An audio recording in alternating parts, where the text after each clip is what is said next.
Bine v-am regăsit, dragii mei, la o nouă ediție a emisiunii Unde ești libertate? Împreună cu un grup de studenți vom discuta astăzi despre modul cum putem gestiona libertatea sub presiunea sentimentului de singurătate. Dezbaterea a fost deschisă de către un student care a întrebat: domnule profesor, sunteți de acord că singurătatea poate să devină una dintre marile probleme ale lumii moderne? Care credeți că sunt cauzele sentimentului de singurătate care bântuie prin lumea de azi? Dragii mei, singurătatea se impune tot mai mult ca una dintre cele mai nocive boli ale vremurilor noastre, ca urmare a deteriorării relaționării la nivel macrosocial și în special ca o consecință a unor relații rupte la nivelul familiei și comunității. În spatele unor saluturi și amabilități formale se ascunde în fapt o lume în care multe dintre punțile de relaționare între indivizi sunt șubrezite sau chiar rupte. De multe ori nu ne regăsim în valorile promovate de ceilalți. Și atunci, deși suntem în mijlocul mulțimii, ne simțim singuri. Este important să socializăm măcar cu persoane cu care suntem compatibili, cu care împărțim același set de valori morale și culturale. Regimurile politice autoritare, dar și societatea post-industrială și tehnologică generează adesea relații toxice și lipsa de afecțiune în plan social și politic, la locul de muncă și chiar în familie, fapt ce favorizează sentimentul de singurătate și nevoia de relații autentice, bazate pe o comuniune sinceră, pe o comunicare sinceră. Soluțiile de avarie sugerate de către societate prin consiliere psihologică, psihiatrică, psihopedagogică, asistență socială, prin oameni plătiți să țină de urât și rețele de socializare nu valorează mare lucru în situații limită, pentru că nu pot înlocui un prieten apropiat și sincer. O studentă a intervenit în dezbatere, rugându-mă să comentez situația jalnică a unor persoane afectate până la disperare de sentimentul singurătății. Dragii mei, însinguratul e un individ care nu trebuie marginalizat, căci poate deveni acru, plin de ură și resentimente. El poate genera grave prejudicii comunității umane, iar existența lui poate degenera într-o tragedie personală sau colectivă, dacă devine un lup singuratic și violent, rob al unui mod de gândire retrograd.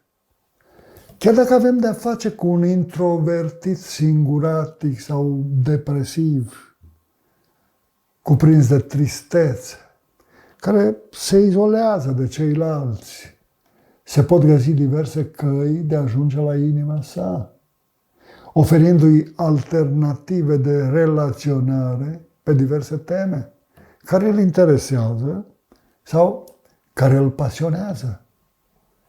Mulți oameni singuri și foarte singuri se sting nebăgați în seamă, chiar în familiile și comunitățile lor. Părtășia cu semeni este necesară pentru oricine simte în piept golul de a nu avea pe nimeni în preajmă. Disperarea ca stare de spirit permanentă, provocată de singurătate, își poate găsi alinare în socializarea cu persoane dornice să împărtășească semenilor în mod necondiționat dragostea lor slujitoare. Nu depărtarea în timp și spațiu între oameni, ci nepăsarea unora față de alții face din singurătate un calvar. O altă studentă m-a întrerupt întrebându-mă: domnule profesor, dumneavoastră, credeți că societatea modernă este pregătită să întindă o mână de ajutor celor însingurați? Eu cred că situația diferă de la o țară la alta, chiar de la o comunitate la altă comunitate. Dacă sunt cu adevărat preocupate de sănătatea socială, instituțiile publice trebuie să găsească modalități eficiente de depistare a persoanelor care sunt afectate de singurătate. Să le introducă în diverse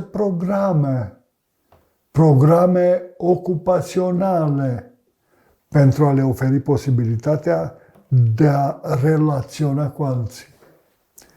Arta, ca terapie, ne poate elibera pentru câteva clipe de teroarea singurătății.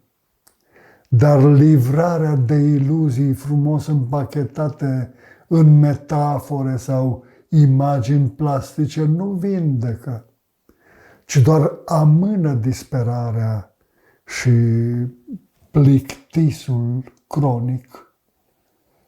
Istoria cunoaște mulți artiști și mulți consumatori de artă ajunși la culmea disperării. Un student m-a confruntat deschis cu următoarea întrebare: domnule profesor, are individul șanse ca să înfrunte singurătatea prin forțe proprii? Dragii mei, unii evadează în sfera plăcerilor oferite de lume, dar nu după mult timp realizează că nici această cale nu conduce spre libertate și nu rezolvă problema singurătății, ci o agravează, generând momente dramatice de disperare în fața deșertăciunilor vieții. Cine nu își poate gestiona singurătatea, este în mare pericol să devină un disperat. Atitudinea omului față de singurătate poate fi influențată în mod decisiv prin nivelul de educație, prin pasiuni, obișnuințe, credințe în Dumnezeu, temperament și moșteniri genetice.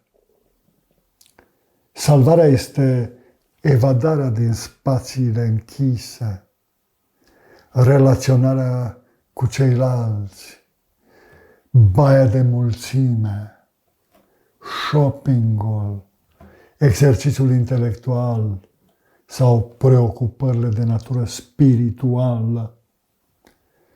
Când ești singur și disperat, ai nevoie de prieteni care să te asculte și să te înțeleagă. Nu să te apostrofeze că ești un plângăcios.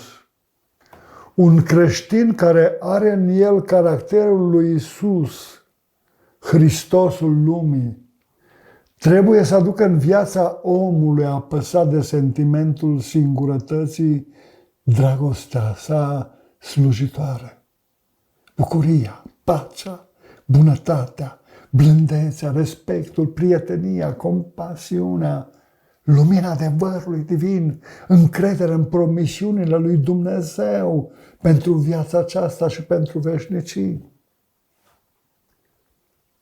Realitatea ne arată că există și starea de urât, care poate fi generată de singurătate, ca efect al înstrăinării omului de Dumnezeu și de semeni.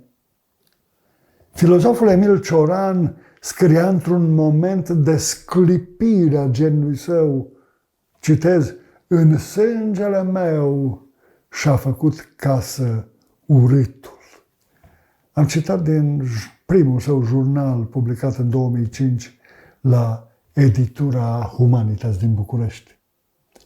Urâtul nu e totdeauna cu singurătatea, urâtul nu e tot una cu singurătatea, deși sunt ca doi copaci crescuți din aceeași rădăcină.